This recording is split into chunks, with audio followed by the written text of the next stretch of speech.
What's that you feel in the air? Why, that's romance, of course. Welcome to MsMojo, and today we're counting down our picks for the top 10 romantic ways to spend Valentine's Day. Happy Valentine's Day. Happy Valentine's to you. You look beautiful. Thank you. For this list, we'll be going through some fun, creative ways to make your partner's heart go pitter-patter this Valentine's Day. Oh, you're a pretty smooth talker, Clive. I'm pretty smooth all over. Sir, there's no smoking in here. Oh, that's fine. I'm not actually a smoker. Number 10. Plan a scavenger hunt. For the significant other that loves a bit of mystery, a good old-fashioned scavenger hunt can be the perfect experience. I found it! Yep. Oh, wait. No, that might be from another scavenger hunt. You can leave clues that send your lover on an adventure, or to the spots the two of you frequent as a couple. Creativity is key here. Leave clues that'll appeal to your partner, whether it's messages that only the two of you would understand, or clues that pertain to something they're into. And their reward for taking on this quest? Well, we'll leave that part up to you. Peter, are you ready for your Valentine's gift? No, but I'm ready for therapy. Number 9. Go on a fancy dinner date.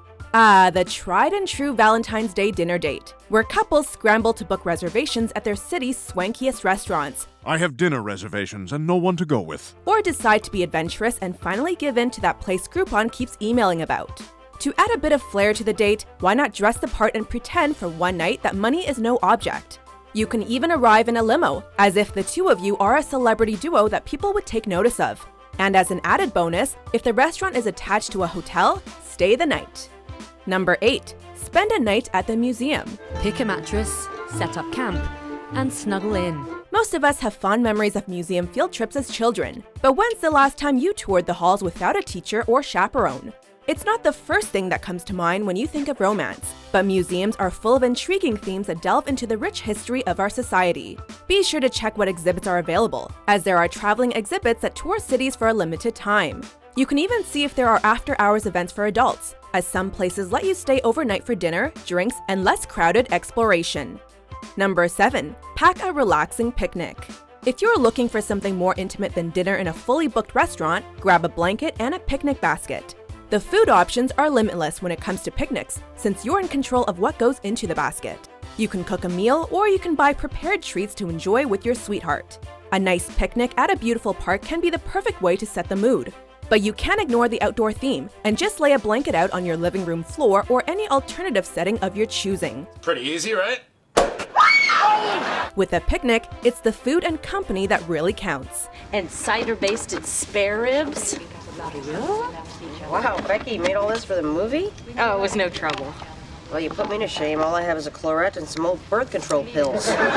Number 6. Send 11 roses. It's experiment. I'm doing an experimental show. It's very, very avant-garde type of thing. Roses are red, violets are blue, but flowers as gifts is nothing new. That's not to say we're opposed to them. They've become a fail-safe present for Valentine's Day. Steve, they're beautiful. Why so many? That doesn't mean you can't send your favorite person a bouquet. And please, keep those chocolates coming. But maybe it's time to think outside the box when it comes to those dozen roses. The website Family Life came up with a brilliant way to execute rose delivery. Instead of sending 12, send 11. Why? Because then you can deliver the last rose yourself. Did you send me flowers, Dan? No, why would I do that? Yeah, right, like you'd ever be romantic enough to do something like that for no reason. Dear Roseanne, I lied. They're for me. Love, Dan.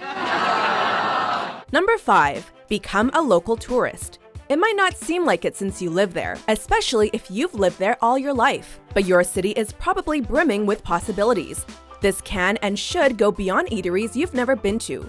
What's your city known for? Are there well-known landmarks? Maybe there's a tour you can go on, a historical house to visit, shops you've never been to, or gardens to photograph. Essentially, treat your city like a tourist destination. And if by chance you've already exhausted the local tourist approach and you need to venture to the next town over to get the same effect, go ahead and do that. Number 4. Indulge in a spa retreat. Valentine's Day can be stressful. You have to come up with the perfect gift, decide what to wear, and most importantly, hope your affections will be returned. While it's fun to cater to your significant other, and vice versa, how about letting other people take care of you both? The two of you can indulge in full-body massages, sometime in a sauna, or a full day of beauty with facials and new hairstyles. And just like at the fancy restaurant, if the spa is attached to a glamorous hotel, stay the night as your new relaxed selves. Number 3. Book a romantic getaway. I'm saving these pages for all the adventures I'm gonna have. While we did talk about enjoying the wonders of your hometown, there's something positively exquisite about going off to a place you've never been before. It may take a lot of planning, but a Valentine's Day that involves an extensive amount of travel can add an exotic flair to the occasion. Whether it's a cabin up in the snowy mountains, a beach with perfectly clear waters, an international hotspot, or fast-paced cities where whatever happens there stays there, it can be truly thrilling to pack a bag and hop on a flight to a destination that's entirely foreign for the two of you. Number 2. Recreate your first date.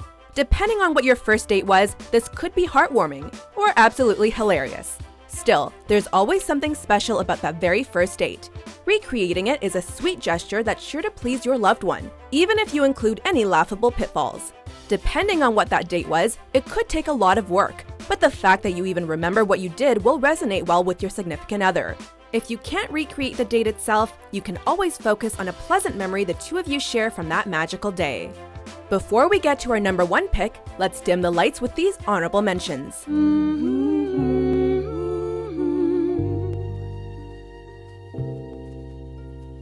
I'm Clive. Clive Bixby. Yes, I can see that. I'm Juliana. So, Clive, you in town for a convention, or do you just forget your name a lot?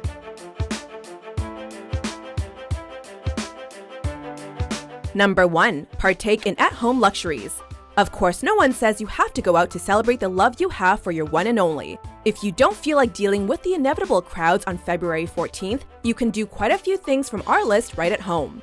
You can cook a delicious meal or order in, snuggle up and watch a movie, play video games together, relax in each other's arms, or do something else in each other's arms.